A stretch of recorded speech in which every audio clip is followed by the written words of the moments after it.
Hello दोस्तों, आप सब कैसे हैं। आई होप कि आप सब अच्छे होंगे। तो आज हम आपके लिए लेके आए हैं मोशन चैप्टर का वीडियो। तो चलिए स्टार्ट करते हैं।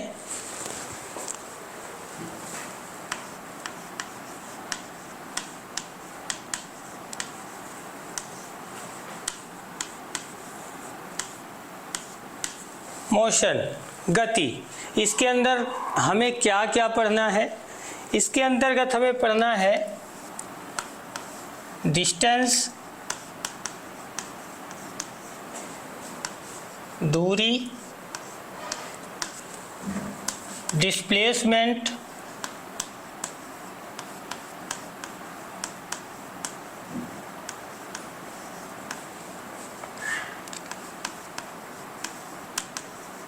विस्थापन और स्पीड, चाल। तो इस मोशन चैप्टर के अंतर्गत हम पढ़ेंगे दूरी, विस्थापन और चाल। तो आइए हम सबसे पहले समझते हैं कि दूरी क्या होती है।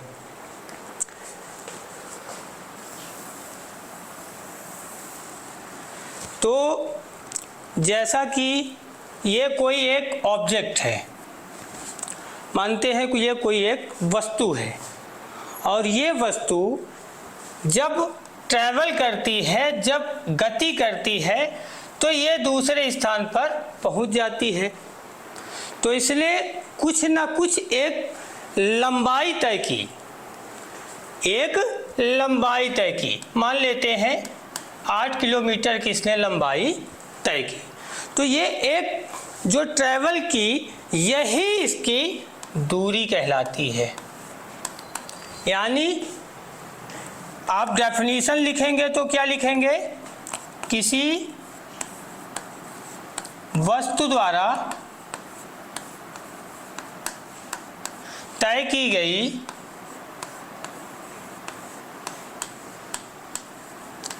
पथ की कुल लंबाई को हम दूरी कहते हैं।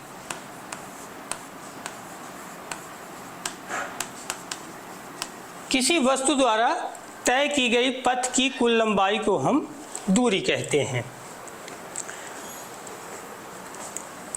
इसके बाद इसकी प्रॉपर्टी पढ़ते हैं।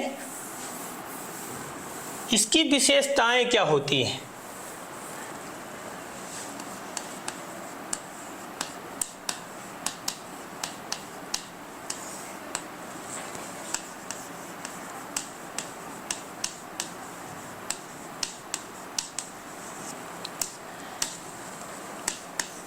दूरी सदैव धनात्मक होती है, दूरी कभी ऋणात्मक नहीं हो सकती।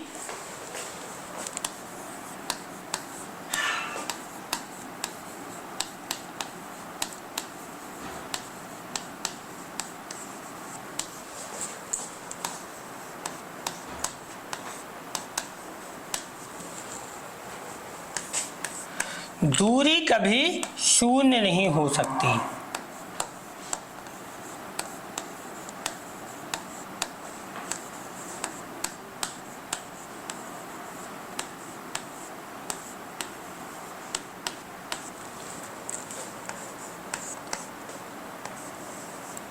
दूरी कभी ऋणात्मक नहीं होती।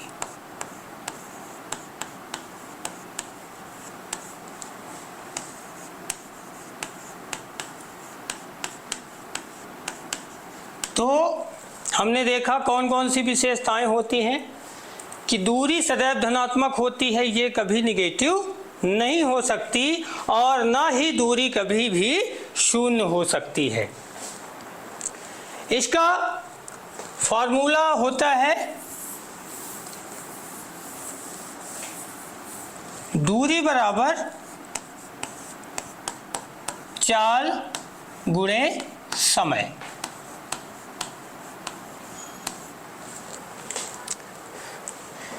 दूरी बराबर चाल गुणे समय।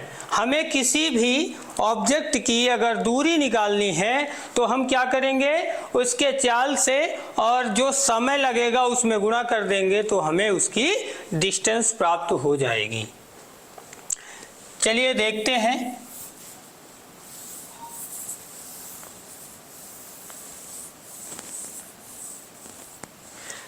ये एक ऑब्जेक्ट हो गया।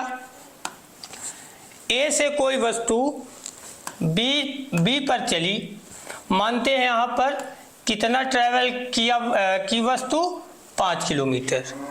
उसने बी से सी पर 3 किलोमीटर ट्रैवल किया और सी से डी तक जाने में फिर से 5 किलोमीटर की दूरी तय की और डी से ए जाने में 3 किलोमीटर की दूरी तय की।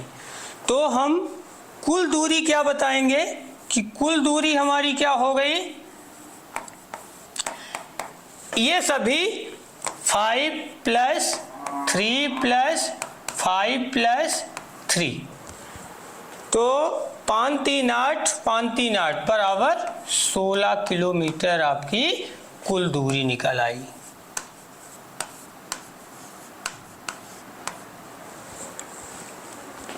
अब चलते हैं विस्थापन पे।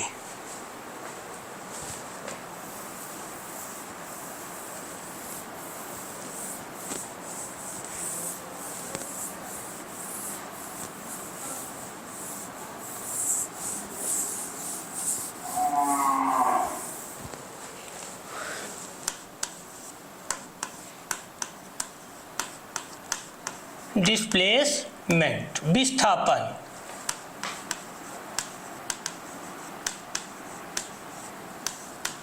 विस्थापन क्या होता है, किसी वस्तु का अपनी सतह से हट जाना या अपनी जो है सतह अपनी स्थिति में परिवर्तन कर देना क्या कहलाता है, विस्थापन। जैसे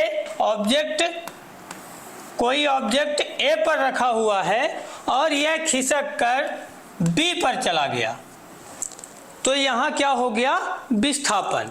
लेकिन विस्थापन और दूरी में क्या अंतर होता है, विस्थापन जो है शून्य भी हो सकता है, धनात्मक भी हो सकता है और ऋणात्मक भी हो सकता है। कैसे, मानते हैं ए पर कोई ऑब्जेक्ट है और ये ट्रैवल किया, कहाँ, बी पर पहुंच गया, 5 किलोमीटर की दूरी तय किया। तो यहाँ पे आपकी दूरी, जो दूरी है वो बराबर है विस्थापन की। दूरी जो है यहाँ विस्थापन के बराबर है। दूरी भी 5 किलोमीटर है और विस्थापन भी 5 किलोमीटर है। इसके बाद जब यही बी से अब पुनः कोई वस्तु ए पर आ जाती है तो यहाँ पर विस्थापन शून्य हो गया, यहाँ पर विस्थापन शून्य हो गया। क्यों? क्योंकि ऑब्जेक्ट जहां था वहीं पर वापस आ गया तो वहां पे विस्थापन हमारा क्या हो गया, शून्य हो गया। किंतु दूरी वो 5 किलोमीटर जाने में और 5 किलोमीटर आने में कुल दूरी कितनी हो गई, 10 किलोमीटर। कुल दूरी 10 किलोमीटर, जबकि आपका जो विस्थापन है वह कितना हो गया, शून्य हो गया। क्यों? क्योंकि वह अपनी ही स्थिति में है, पुनः प्रारंभिक अवस्था में है, कोई परिवर्तन, कोई चेंजेस उसमें नहीं है, इसलिए यहाँ पर विस्थापन शून्य हो गया है। अब चलते हैं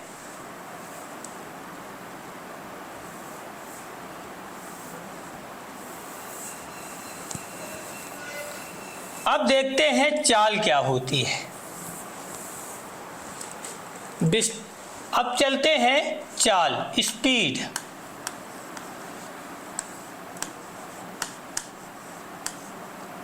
चाल क्या होती है।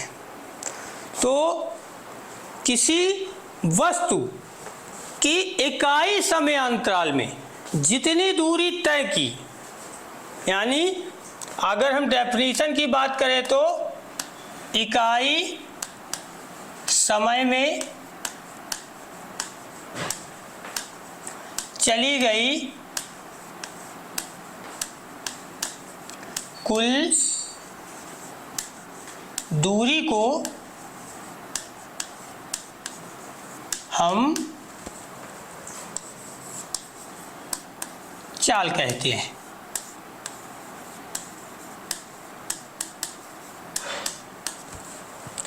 इकाई समय में चली गई कुल दूरी को हम चाल कहते हैं। जैसे कोई ऑब्जेक्ट ए पर रखा हुआ है और वो बी तक ट्रेवल किया, तो उसकी कुछ ना कुछ स्पीड तो रही होगी। किस चाल से वो चला होगा? मानते हैं कि उसने 10 किलोमीटर पर आवर से की स्पीड से वो ट्रेवल किया, तो ये हमारी क्या है? चाल। ये हमारी क्या है? चाल है। यानी डिस्टेंस को ट्रेवल करने के लिए, दूरी तय करने के लिए जो उसे अपनी स्पीड में परिवर्तन लाना पड़ता है वही उसकी चाल कहलाती है। वो जिस रेट से आगे बढ़ती है वही स्पीड कहलाता है। चाल बराबर क्या होता है? चाल बराबर दूरी बटे समय। चाल बराबर दूरी बटे समय। यानी जब हमें चाल निकालना होगा तो हम क्या करेंगे? दूरी को समय से डिवाइड कर देंगे तो हमारी चाल निकल कर आ जाएगी। एक छोटी सी ट्रिक है हमारे पास जिससे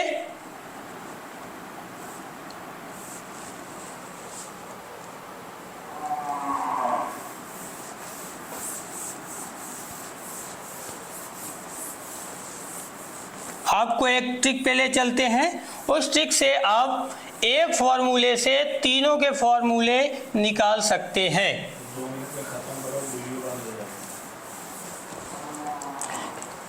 हमें याद है